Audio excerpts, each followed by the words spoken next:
motion of cyclist. Motion of cyclist. Cyclist while taking a turn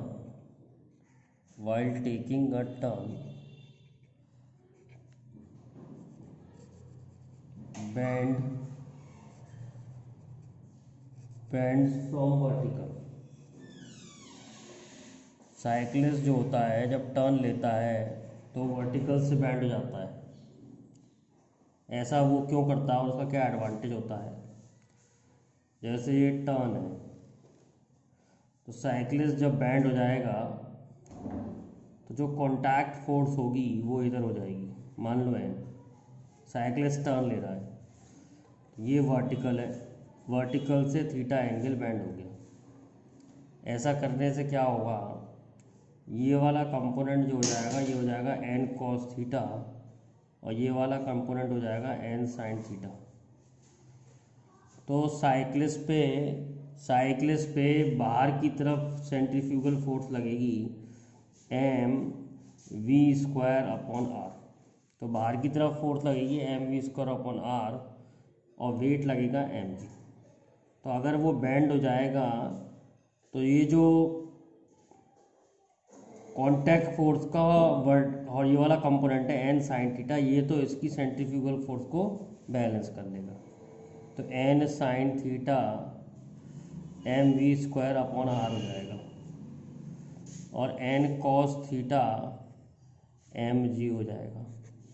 तो sine theta upon cos theta V square upon R G हो जाएगा। तो tan theta हो जाएगा V square upon R G. तो ज़्यादा speed के लिए ज़्यादा बेंडिंग करनी पड़ती है, tan theta proportional to V square. तो अगर ज़्यादा स्पीड के लिए ज़्यादा बेंडिंग करनी पड़ती है। सपोज साइक्लिस्ट बैंड नहीं करता फिर भी टर्न लेता है, टर्न लेते समय suppose if cyclist does not band, if cyclist does not band, तो टर्न ले रहा है तो सेंट्रीफ्यूगल फोर्स तो बाहर की तरफ लगेगी ही लगेगी और साइक्लिस्ट बैंड नहीं कर रहा है तो फ्रिक्शन उसको घूमने के लिए सेंट्रीपिटल फोर्स देगा या सेंट्रीफ्यूगल को बैलेंस करने के लिए फ्रिक्शन आ जाएगा। तो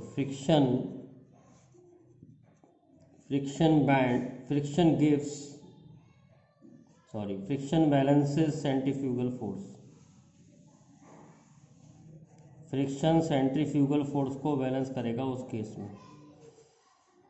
तो सेंट्रीफ्यूगल फोर्स है m we square upon are is equal to F.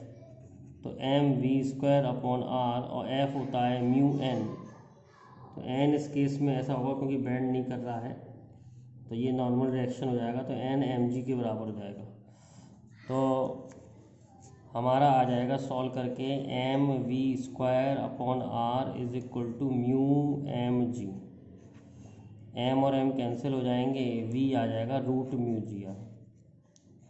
क्योंकि ये फोर्स फ्रिक्शन से मिल रही है, सेंट्रीफ्यूगल फोर्स फ्रिक्शन को बैलेंस कर रही है, तो ज़्यादा सेंट्रीफ्यूगल केस में फ्रिक्शन बैलेंस नहीं कर पाएगा और साइकिल वाला स्लिप हो जाएगा।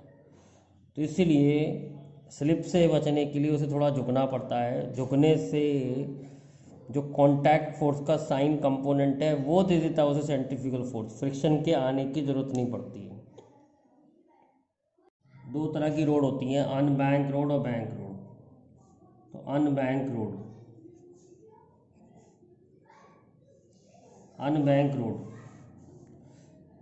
रोड मतलब जो प्लेन रोड होती है उसको अनबैंक रोड ही कहते हैं।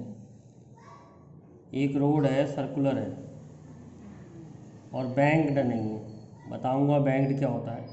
इस पर कोई बॉडी सर्कुलर मोशन कर रही है तो सेंट्रीफ्यूगल फोर्स बाहर की तरफ लगेगी M we square upon are और फ्रिक्शन इस सेंट्रीफ्यूगल फोर्स को बैलेंस करेगा। क्योंकि नॉर्मल रिएक्शन इस केस में ऊपर होगा और वेट नीचे होगा। नॉर्मल रिएक्शन ऊपर होगा, वेट नीचे होगा। तो यहाँ पर नॉर्मल रिएक्शन का कोई कंपोनेंट नहीं है जो कि सेंट्रीफ्यूगल फोर्स को बैलेंस कर ले। तो friction balances centrifugal force. Friction balances centrifugal force. Friction balances centrifugal force in this case. तो हम कहेंगे mv² is equal to friction, और फ्रिक्शन का फार्मूला होता है म्यू एन, और एन जो है वो mg है, तो mv² is equal to mu mg। तो v² is equal to mu g r, तो v is equal to root mu g r. Same formula आ गया जो साइकिलिस्ट के लिए आया था, वही आर रेडियस है सर्किल का, जिस सर्किल में वो टर्न ले रहा है। तो वही चक्कर है, अगर बैंक रोड नहीं होगी, अनबैंक रोड होगी, तो फ्रिक्शन सेंट्रीफ्यूगल फोर्स को बैलेंस करेगा, या फ्रिक्शन सेंट्रीफ्यूगल फोर्स देगा घूमने के लिए। इस केसेस में टायर घिसेंगे, और ज़्यादा स्पीड भी नहीं रख सकते, क्योंकि ज़्यादा स्पीड रखेंगे तो बॉडी फिसल जाएगी। ये है maximum speed before slipping, maximum speed before slipping, इतनी स्पीड ले सकता है स्लिप होने से पहले, तो maximum speed before slipping.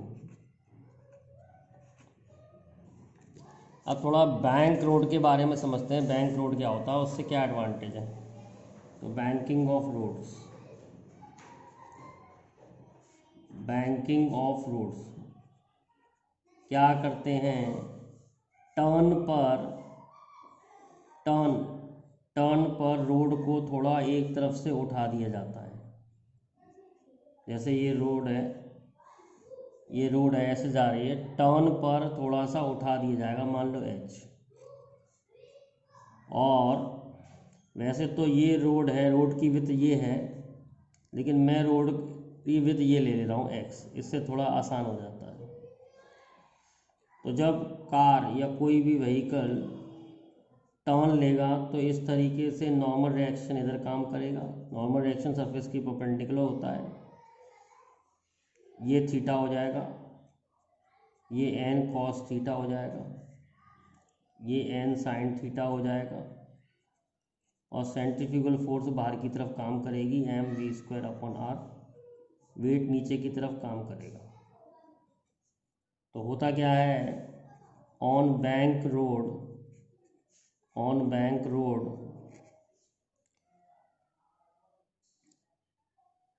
n cos theta balances weight of vehicle या car, weight of car, n sin theta balances centrifugal force। n sin theta centrifugal force को बैलेंस करेगा, और n cos थीटा बेस को balance करेगा। तो n sin theta आ जाएगा हमारा mv²/r, और n cos थीटा आ जाएगा इस केस में mg। तो sin theta upon cos theta v²/rg आ गया। तो tan theta is equal to v²/rg। अब tan थीटा अगर मैं इस ट्राइंगल से देखूं तो परपेंडिकुलर अपॉन बेस, तो v²/rg tan थीटा के बराबर है, tan थीटा h/x है। तो ये फार्मूला लगेगा बैंकिंग ऑफ रोड की। कितनी स्पीड के लिए बैंक करनी है वो डिपेंड करेगा कि कितनी h लेनी है। ज़्यादा h ले लेंगे तो ज़्यादा स्पीड के लिए बैंड हो जाएगी। h क्या है, जितना रोड को ऊपर उठाया है, तो h है अपलिफ्टमेंट ऑफ रोड, h है अपलिफ्टमेंट ऑफ रोड। x हम विड्थ ऑफ रोड कह सकते हैं। वैसे ध्यान रखें, विड्थ ऑफ रोड जो है वो ये है, रोड ये है, लेकिन ये इसके बराबर ही होगा क्योंकि h ज़्यादा नहीं होता है, तो हमने विड्थ ऑफ रोड को x मान लिया है। तो v²/rg tan थीटा के बराबर आ गया, और tan थीटा h/x के बराबर है। इस ट्राइंगल से h है कितना रोड को ऊपर उठाया, और x जो है वो विड्थ ऑफ रोड है। इस बेसिस पे आपके सारे न्यूमेरिकल सॉल्व हो जाएंगे बैंकिंग ऑफ रोड के। अब देखिए, if speed of vehicle if speed of vehicle is more than banking speed, अगर speed of vehicle banking speed से ज़्यादा है तब क्या होता है। जैसे ये व्हीकल, ये रोड है और ये व्हीकल है,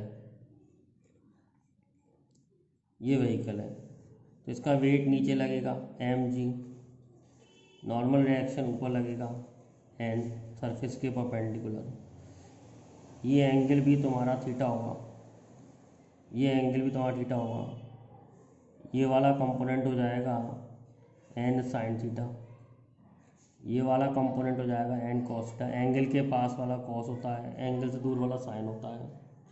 अब क्या होगा, जब हम गाड़ी को तेज़ चलाएंगे तो गाड़ी बाहर की तरफ भागेगी, मतलब हम बैंकिंग स्पीड से भी तेज़ चला रहे हैं तो गाड़ी बाहर की तरफ भागेगी, तो फ्रिक्शन आ जाएगा, फ्रिक्शन उसे रोकेगा। तो फ्रिक्शन रोकेगा, ये एंगल थीटा होगा। तो अगर मैं फ्रिक्शन की कंपोनेंट कर लूँ तो इधर वाला कंपोनेंट आएगा f cos थीटा और इधर वाला कंपोनेंट आएगा f sin थीटा, और सेंट्रीफ्यूगल फोर्स बाहर की तरफ काम करेगी mv²/r। तो इस तरीके से हमारा डायग्राम बन जाएगा, फोर्स डायग्राम। अब क्योंकि इक्विलिब्रियम है, बैलेंस्ड है, तो सारी फोर्सेस बैलेंस्ड होंगी। तो n cos थीटा को कौन बैलेंस कर रहा है, f sin थीटा और mg। f sin थीटा और mg नीचे हैं, तो n cos थीटा को बैलेंस कर रहा है f sin theta plus mg। तो हमारी इक्वेशन बन जाएगी n cos theta minus f sin theta is equal to mg। अब देखिए इधर है n sin थीटा और f cos थीटा, इसको कौन बैलेंस कर रहा है, mv²/r। तो ये तीसरी इक्वेशन बन गई। डिवाइड 3/2 कर दूँ तो n sin theta plus f cos theta is equal to mv²/r, और n cos theta minus f sin theta is equal to mg। दोनों इक्वेशनों को अब मैं क्या कर रहा हूँ, डिवाइड कर रहा हूँ। n sin थीटा और f को रख रहा हूँ mu n cos theta upon n cos theta minus mu n sin theta is equal to v²/r(g)। m cancel हो जाएगा। अब इसमें से n कॉमन लेके भी कैंसिल हो जाएगा। हमारा जो टर्म बचेगा वो लिख लेते हैं। क्या टर्म बचेगा, साइन थीटा, पीछे से देख के लिख लें आप, sine theta plus mu cos theta upon cos theta minus mu sine theta is equal to v²/r(g)।